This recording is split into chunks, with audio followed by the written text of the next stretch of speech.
Welcome back to KTN Prime. Thanks for staying with us. We're now focusing on the national government Nairobi County Corporation deal that was signed this Tuesday at State House, Nairobi, where the national government is set to inject up to 80 billion shillings in funding to Nairobi County, aimed at strengthening the performance of county functions and improving service delivery. Under that new collaboration, there's a joint steering committee that will be chaired by the Prime Cabinet Secretary Musalia Mudavadi, and it will oversee the implementation of 4 key sectors, including housing, roads, water provision, and waste management within the city. So we just want to listen in to some of the sentiments that were shared by leaders during the signing of that corporation deal, where Governor Sakaja insisted that this is not a takeover, it's just a cooperation deal between the 2 levels of government. NMS time, which was a misadventure that left the city with a 16 billion shillings pending bills whole, and which did not augur well with the true spirit of devolution. It is not a transfer, but a collaboration, which is encouraged and which holds true regard to the mandate given to both of us by the people of Kenya and the citizens of Nairobi, and to the constitution that we swore to abide by. We must break away from the comfort zone. And if we have to retain the hub status that we have always held, then the leadership that we are seeing today is absolutely important. The Nairobi City County Government retains its legal mandate. What is being enhanced is structured national government support, where capital city performance affect the entire republic. This cooperation agreement focuses on 4 key work streams: water and sewerage, roads, bridges and drainage, housing and related infrastructure development, including lighting, as well as solid waste management and Nairobi rivers regeneration. Well, the implementation of that cooperation deal was put on ice by the High Court after petitioners went to court to challenge the constitutionality of that particular agreement, and that case will be coming up for mention on March 16th. But as that transpired in the corridors of justice, political players equally added their voice to that cooperation deal. And we just want to hear what some of the critics had to say as they echoed the NMS takeover, even as the allies called it a pragmatic rescue that will bring development that is long overdue for Nairobians. Let's listen in to the leaders. Them to have been sitting in a corner somewhere hiding, having this conversation, then we are just told there's a signing ceremony tomorrow. It's like you are being told to come to a wedding ceremony, but the parents will meet next week to discuss whether they consent that their children should be married. It's ridiculous. You do not enter into such agreements to circumvent the constitution. This is a power grab through the back door. You would have used the opportunity to remind the president that thousands of contractors and workers are still owed money by State House, and their livelihoods remain in peril as Ruto continues to ignore them. What intention do they have with Nairobi? What is it that they want to do in 1 year that was never done in 4 years? What is it? Just corruption scandals that is going to come up. There's going to be pilferage of money. And clearly, the governor is already satisfied. The governor is one of the billionaires now in this city. And I think it will be challenged. Afadhali waseme they have transferred because chairman atakuwa Musalia. Hakuna governor Sakaja chairman. The majority of those who will be sitting in that committee ni wale ambao wameteuliwa na William Ruto. Amenyakua mamlaka. Kwa hivyo wache kudanganya watu hapa. There is no impeachment initiative before this house for the impeachment of the governor. They are only misleading the public about the issue of public participation. The public participation is going to happen, and it is going to happen in every area of this city. I think it is fair for us to say that Nairobi is the capital of this country, and it is the face of Kenya. The failure of Nairobi is the failure of Kenya, and the success of Nairobi is the success of Kenya. This formation and the policy has been worked out thoroughly by the executive, and the executive has given sectorial public participation, sectorial public participation at the grassroots. Nairobi deserves progress. Development of the capital city shall not and should not be stalled by partisan posturing or constitutional mischaracterization. Capital cities across the world operate through structured collaboration between the national and city administrations. And this is not a handover, it is cooperation. So the jury is still out there as to whether, when the people have already written in black and white in the constitution that you still need to go to them. You may need to go to them, but they already spoke their views in section Article 6(2) of the constitution. There shall be cooperation. This is cooperation. All right, those are the leaders across the political divide, most emanating from Nairobi County. So let's try and get some understanding of this cooperation deal and where it falls in the laws of the land. I'm joined by two learned individuals. Kevin Osido is the Executive Director of the County Governance Watch. Asante sana for your time. Thank you. Karibu sana. And we're equally joined by Shadrack Wamboi, who's an advocate. Karibu sana wakili. Thank you very kindly, Rogers. I can see you have a mark on your finger. It seems you were voting today. Yes, we had our general election. Yes. Our general election for the LSK. Okay. I also want to take this moment to pass my very sincere congratulations to the senior counsel, Charles Kanjama, for clinching that position, and the very many other candidates that have clinched those, the various positions that were up on offer. It's a good thing for the country. Remember, these elections were majorly about the year 2027 elections. So that we wanted to be sure as a society that come the year 2027, whoever will have the responsibility of fighting for the people and standing in for the members of the Law Society of Kenya is a man who is fit for purpose, a man full of integrity, and a man who is ready and willing to work for members. So I think we have had the best choice so far. I want to thank the members of the Law Society of Kenya and wish Senior Counsel Charles Kanjama well in his journey for the next 2 years. Let us see what he has in offer. Okay, Yes. interesting. Let's start with this Nairobi cooperation deal, Osido, and I'd like to begin with you, because according to the president, this framework establishes a two-tier governance system. A steering committee will be responsible for policy direction and oversight. But let's start with the basics. What makes this deal a cooperation and not a takeover? Does this deal undermine the county government's autonomy? Is the governor reduced to a national government operative, as we've had by the critics? Thank you so much, Jesse.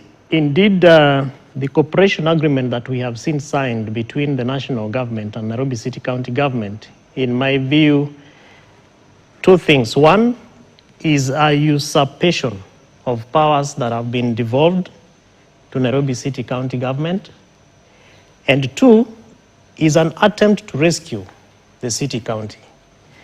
Because if you look at, of course, the Constitution gives provisions from Article 6 that acknowledges that county government, or rather levels of government, are independent, but also interdependent. You move further to Article 189 of the Constitution that also takes note of course, of cooperation and collaboration among county governments. And we have other residual laws like the County Governments Act that, of course, recognize and appreciate this kind of cooperations.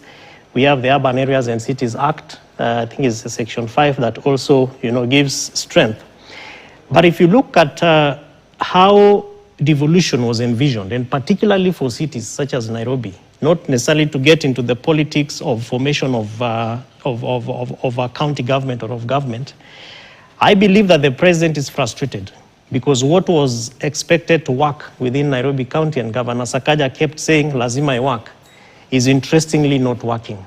And so the president is coming forward to more or less try and circumvent some of these provisions that I'm making reference to be able to exert the national government authority through the law, of course, through these provisions. And so it will be very difficult to be able to challenge this particular framework. Of course, I have noticed three aspects through which it can be challenged. But I think that looking at the progressive growth of county governments and, of course, of devolution in our country and the kind of context that we are operating within, Nairobi needs to be salvaged Because if we do not take note of the profile and the stature of the city, and I imagine that the president over time visits other countries, he visits other cities, and he more or less gets disturbed about the state of affairs within Nairobi City County, because Nairobi has a lot of challenges. But unfortunately, most of the functions that are interestingly now being shared within this corporation are functions that are fully devolved. Now, beyond just fully devolving of these functions, there are other mechanisms that come up, because you're talking about injecting 80 billion, for example. But we are not keen to look at how much money does Nairobi City County benefit from exchequer. How much money comes to Nairobi County?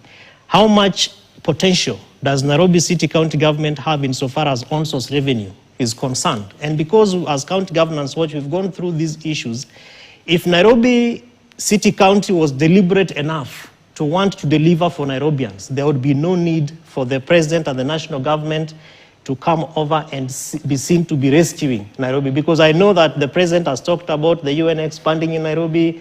We have a huge tournament that is coming up, and I do not think that the president wants visitors to be, attacked within the streets of Nairobi. They will go back saying President William Ruto, because they might not make special reference to Governor Sakaja. Yeah. But I feel a little bit disappointed by the governor of Nairobi City County government, my good friend Mheshimiwa Sakaja, that many years down the line, despite the kind of enthusiasm that he had, the kind of hope that Nairobians had in him, despite many other very well able candidates that stood in the election, he has had to really ask for a helping hand. Of course, it is supported by law.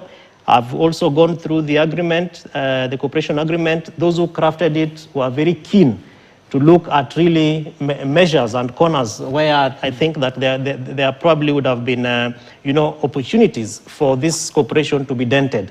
But Jesse, as I finish, there are still critical issues. Remember that the monies that come to Nairobi County are appropriated by the County Assembly. The space of the County Assembly is not, pronounced in this particular cooperation agreement. We've seen the Senator of Nairobi County. Senators, by Constitution of Kenya, are defenders of devolution.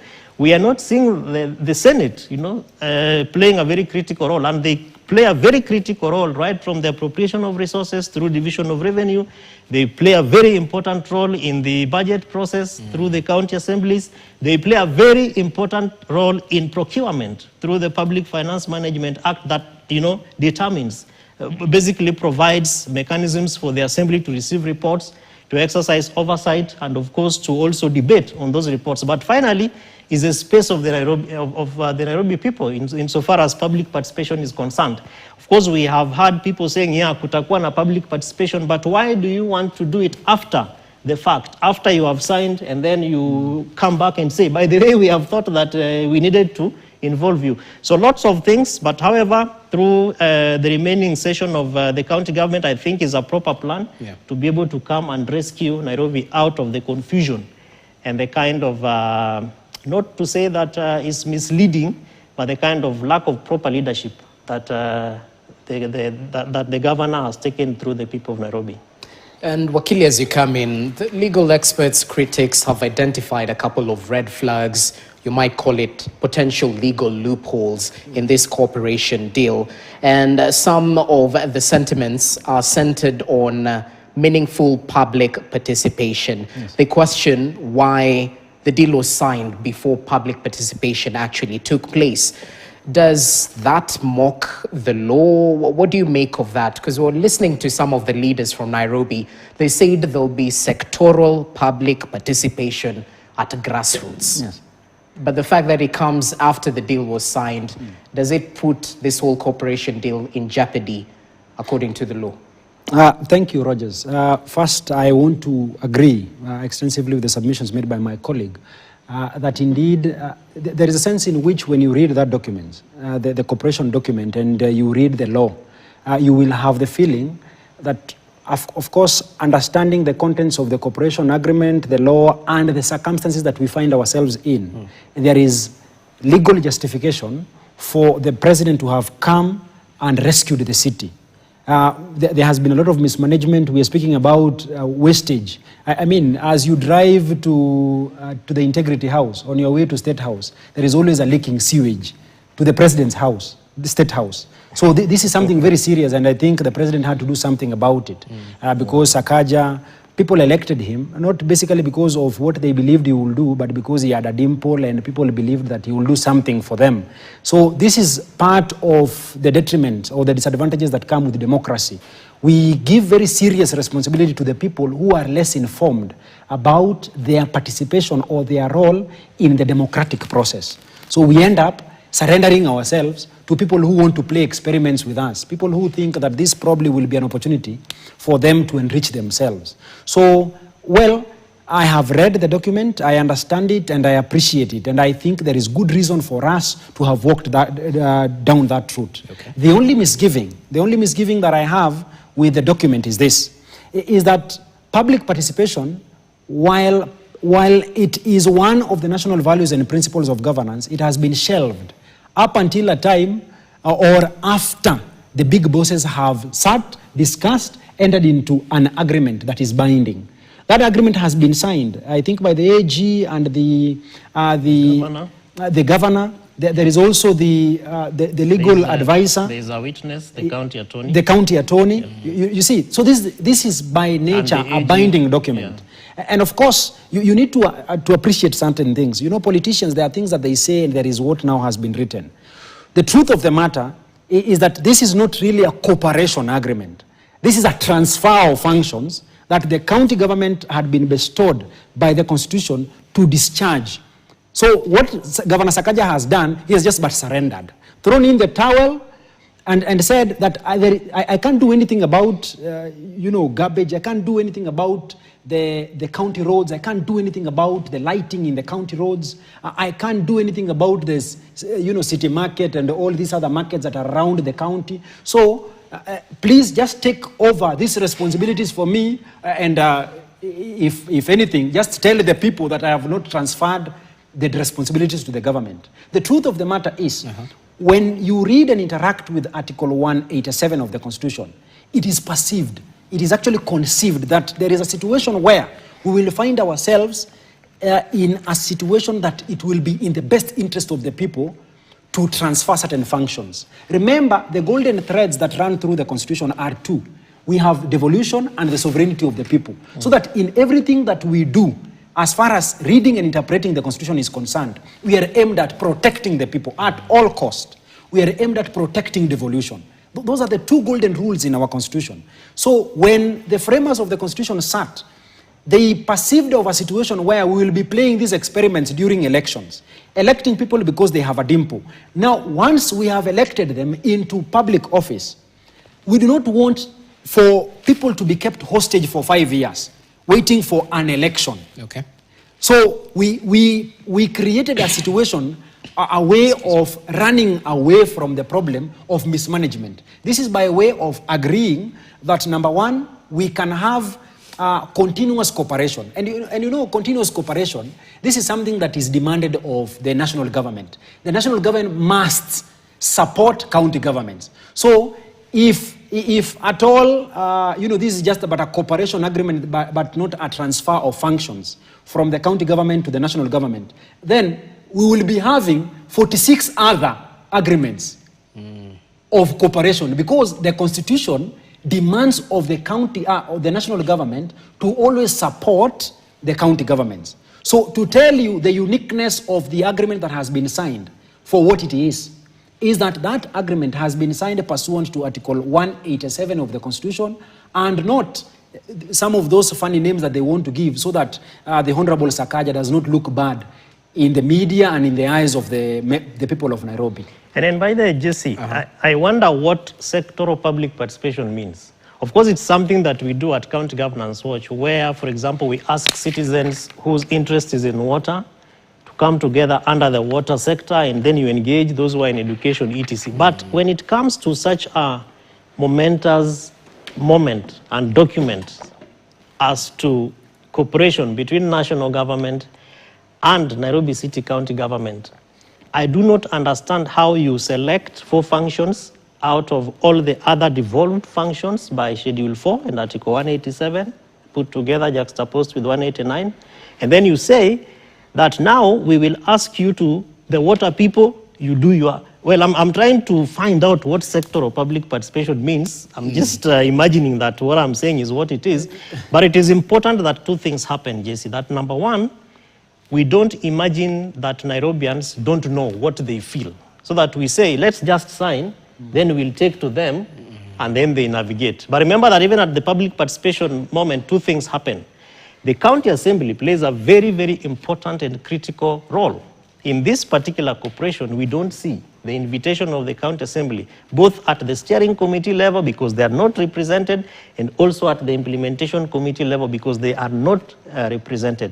The second thing, we do not have a national law on public participation. Of course, county governments have their model laws, for public participation, but we have perennially asked the National Assembly to pass a law on public participation, so that regardless of all these other prayers and recommendations that have been made by the Supreme Court and other courts, on public participation, we even have a deputy president who was impeached through a public participation process, that we have a stronger legislation that people can be able to make reference to and say that this is how we want public participation to be undertaken. Because that is a gap that we still grapple with, not just within the devolution space. Of course, I'm aware that at the Senate, there is a bill that has been posted there, and I've seen some of the senators like Mheshimiwa Tabitha Mutinda speaking over this. We want to appeal to the senators to take up this issue and speak vehemently about a public, a